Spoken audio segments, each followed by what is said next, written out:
Mikwano gyange mwenna bwe tuli mu buwambe njagala okubeebaza ennyo kubeera nga mongoberera n'okwagala eggwanga lyammwe n'okuwuliza zino ensonga ze tuleetanga buli lunaku ne mujja ne muziwuliza ne muzitwala nga kikulu. Olwaleero nzize okwogera ku nsonga ya privatization oba okubawa lisiti olukalala semakalala olimu ku bintu mwaye Museveni byatunda okuva lwe yajja. Oli ayinza okulowooza mbu eggwanga lyaffe lyali lyavu n'eggwanga lyaffe teriba nko lyavu, eggwanga lyaffe lyali gagga, lyalina ebyobugagga byalyo, lyali lisajja kudde. Ng'oyinza okugamba njogera ennyango alina ke lyekoledde. Naye mwaye Museveni bwe yajja ano nga talina nkola ya byanfuna oba gyoyita economic policy ne model, ebitongole by'ensi yonna omuli IMF ne World Bank ne bamuwa bye baalowooza oba bye baali baagala okuteeka mu nkola. Ne bamugamba byafuuka bikadde, nkola nkadde, gavumenti okuba n'ebyobugagga. Mbuyo gavumenti omulimu gwayo kuŋŋaanya musolo na kukola ku birala. Era ne bagamba nti gavumenti eremereddwa okuddukanya bizinensi zaayo, mbu tuziteeke mu mikono gy'abantu aba bulijjo bo baziddukanye. Naye okubala emyaka egyo kati egiyiseewo onoonya nga ki ekikyuseewo nga tekirabika, nga tolaba nti oba kampuni ezo ze baatunda oba nga zifuuse nnene nnyo nga zizimbye okusukka Uganda zitandise okugendako ebweru. Era olwaleero n'abantu abalina bye bayita abalina ke beekoledde mu Uganda okujjako ng'ali kumpi ne State House, okujjako ng'ali kumpi ne State House ne bamusalira ku musolo, ne bamuwa ettaka ery'obwereere, ne bamukkiriza nga tavuganya, bamuvuganya bonna ne babajja mu bizinensi, ne bamuwa amasannyalaze ga bwereere ne ssente ez'obwereere lwasobola okukola. Kyova olaba abagagga ba wano tebafuluma, bamanyira kukola nga tewali competition. Olaba olwaleero kampuni eziva mu nga Kenya ozira zimaamidde wano ne mu bitundu by'ogamba nti byali byadde bya Uganda, kubanga Uganda gyoyinza okuyita emmundu gye yakuba Congo wali badde ogamba mbu yegguddewo Congo, nga yegguddewo Southern Sudan, yegguddewo Rwanda, yegguddewo Burundi, yegguddewo Somalia n'ensi ezifaanagana bwe zityo. Naye ebintu byaffe biyitirivu bye baatunda bye ngenda okusomera olwaleero. Njagala otege bulungi amatu, kubanga abasinga abamu muli bato ddala ng'ebintu bino temwabiraba oba mubiraba mulowooza byali byaba babirina. Kampuni esooka kuzimu kampuni mwaye Museveni yalina ne ministry namba ekola ku by'okutunda, nga mulimu gwayo okutunda byabugagga bya nsi eno bagita Uganda Spinning Mills. Eyo mwaye Museveni yagitunda. Kampuni ekola omwenge gye bayita Nile Breweries Limited yali yamuwa musolo, yatundibwa.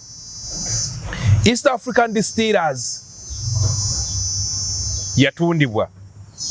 Uganda American Insurance Company ya insure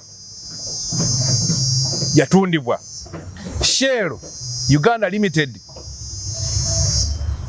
ereeta amafuta wano egasaasaanya yali yamuwa musolo, yatundibwa. Lake Victoria Bottling Company yatundibwa. Kampuni namba 7 eri Uganda Security Limited, eyo gaba security bana abaagala aba security yatundibwa, abakuuma mu maka g'abantu.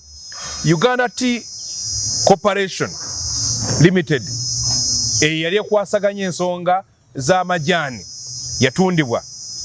Tumpeko yatundibwa. Woteeri yayitibwanga White Horse Inn e Kabale yali yamuwa musolo, yatundibwa.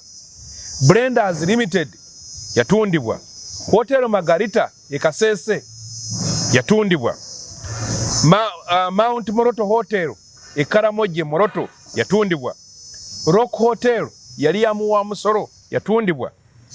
Uganda Cement ehima eriye Kasese yatundibwa. Lira Hotel ene erira Mulango yali yamu wa Musoro yatundibwa.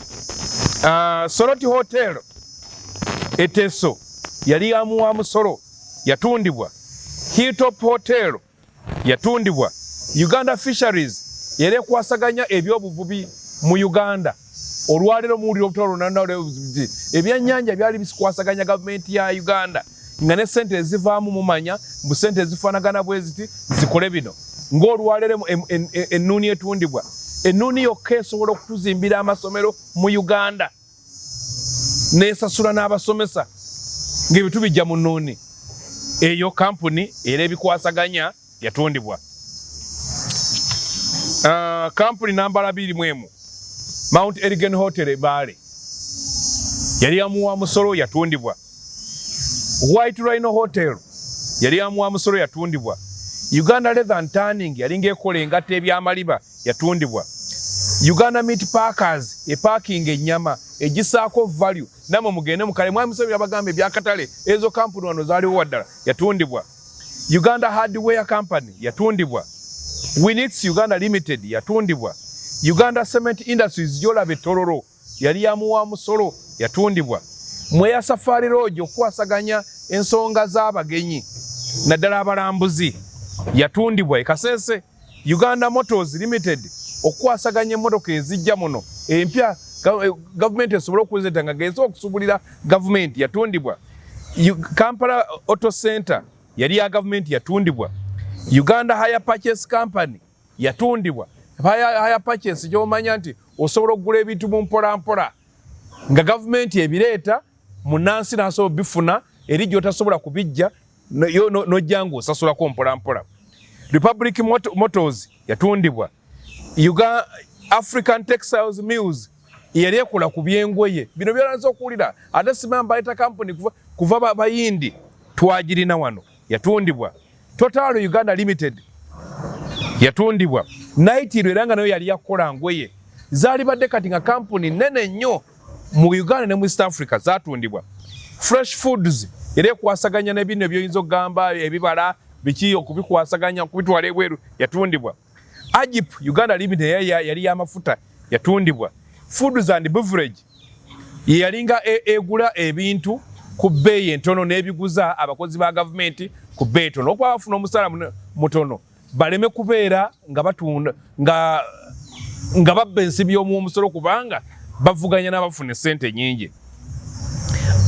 African Ceramics ekola ebibumbe yali yamuwa musolo yatundibwa. Uganda Pharmaceutical ng'omulimu gwayo okukola ddagala n'okufunira Uganda eddagala ettuufu. Olwaleero abantu ababulijjo abagenza okugula eddagala bayita eddagala nga ffu kakati gavumenti yalinga ekikola okulaba nti bannayuganda babeera balamu yatundibwa. Motorcraft and Sales Limited yatundibwa. Kibimba Rice Scheme Rice Company Limited yatundibwa. Uganda Grain Millers ekola ku grain ze kasooli biki ebyo yatundibwa. Comrade Cycles Limited yatundibwa. Uganda Cranes Estates Limited yatundibwa. Uganda Industrial Machinery yatundibwa. Uganda Second National Operators yatundibwa. Entebbe Handling Services olaba ensonga z'emigugu gyonna gavumenti yali ebyekolerako naye eyongerivamu sente empitirivu nnyo yatundibwa. Barclays Bank Limited eyo banka yatundibwa. Lango Development Company yatundibwa. Uganda Consolidated Properties yatundibwa. Bank of Baroda yatundibwa. British American Tobacco BAT era ekolagana kwasagana ensonga za taaba yatundibwa. Uganda Clays wali erweza yali yamuwa musolo yatundibwa. Neck Pharmaceutical yatundibwa. Central Passengers Company yatundibwa. Steel Corporation okola ku by'ebyuma yatundibwa. Uganda Garments Industries yatundibwa. Apollo Hotel eyo gyoyita Sheraton olwaleero gye tuyitako waggulawo yatundibwa. Ezo si kampani nkaaga. Buganda Road Flats zaaliramu omusolo zatundibwa. Kyagwe Road Primary School walinga olaba waggule wa Kiseka kati awali wa Mukwano watundibwa lyatundibwa essomero. Transocean era esabaza ebyamaguzi ebyokutaka nomanya nti ebintu bitambula ng'ezo bitwale Kenya, Tanzania, Sudan, DRC yatundibwa. Associated Match Company yatundibwa. UCB, Uganda Commercial Bank, ejola kati gye muyita tukyamutawa yali headquarter yayo ng'erina branches 68 mu Uganda.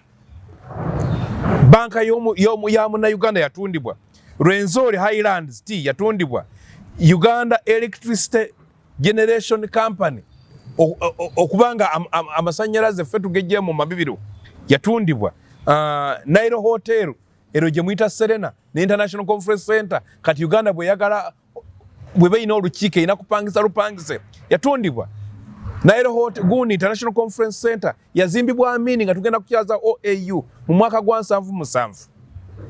Uganda Electricity Distribution Company Limited yatundibwa. Ezi zibaguza ziba umeme.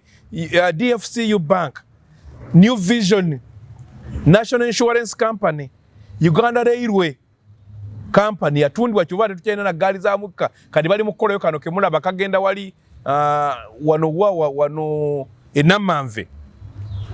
Uganda Dairy Corporation erekwasaganya ebyamata eyo bagirona dolemu. Kinyera Sugar Works yatundibwa. Cooperative Bank yali yabegasi yatundibwa. Shimon Demonstration School essomero lisomesa abayizi abawere 14 ngaliko ne PTC essomero etendekero ly'abasomesa kakati aweworaba awali Kingdom Kampala bali bategeeza mu biseera bya Kyogamo nti bagenda kuzimba hoteli mwe tugenda okufuna ensimbi empitirivu yatundibwa katulayo kizimbe ate parliament yekipangisa. UBC kati mbateeka zino gye bayita Aya Hotel awaliwo UBC Uganda Broadcasting TV ya Uganda watundibwa. Uganda Airlines n'ennyonyi 26 zeyalina Airbus amini zeragula ne government yaffe zizali zagula bagitunda n'amakubo ga Uganda kati bali mugula mapya. Naguru Housing Estate gye baluganda bagenda kukolako amalwaliro bakoleko simanye ekibuga ekirabikanko omwali amayumba ogwaba mufuna mpola byonna byatundibwa. National Housing Company yayinanga omulimu gwayo yeno bagiguza Gaddafi okuzimbiranga bannayuganda amayumba ag'essente entono ate ne bagagula bagitunda. Uganda Telecom olwaleero bw'owulira ssente Airtel MTN ze bakola n'olabanga twatunda Telecom eya Uganda yali badde kati ng'ekola ssente empitirivu nga ssente ze tufunamu bali ssente ze bafuna bazitwala bweru. Zino ssente zaali badde nga ziri wano nga ze tukozesa okukola ku bizibu ebirala. Mu bufunze ekizibu ky'amabanja ge tulina singa twalina bino ebintu ebyaffe ne tubitambuza okubimanaginga mu ngeri ng'omuntu atambuza bizinesi ng'ategeera singa n'amabanja agamu ngagenda babalira juzi wano nga tegaliiwo. So bannansi bwe tubagamba okununula eggwanga lyaffe okwagala okuzza eggwanga lyaffe ku kkubo bino bye bimu bitwogerako. Aga amakampuni agawerera ddala agasukka 8 n'amalala gesisizza wano amayitirivu ennyo gaatundibwa. Abaana bageewa oli yeebuuza ssente zaatundibwamu ziri luddawa. Ssente ze twafunamu kuba tugende nti otunze kino eddwaliro lirino otunze kino essomero lirino otunze kino kino teri kye twafunamu. Era corruption gw'olaba ajjudde mu Uganda wano watandikira ng'abantu bagabana ssente ku bintu ebitundiddwa ebya gavumenti nga teri abakuba ku mikono. Njagala kukoma wano olwaleero bwe buwambe bwe mbagamba olwaleero. Mwebale nnyo, mwebalire ddala. Katambuze ka video kano ne banno bonna obalage biki eby'obugagga byaffe ebyagabibwa bano abasajja abatukubaddeko emyaka egiwera kati egigenda 40. Katonda abakuume.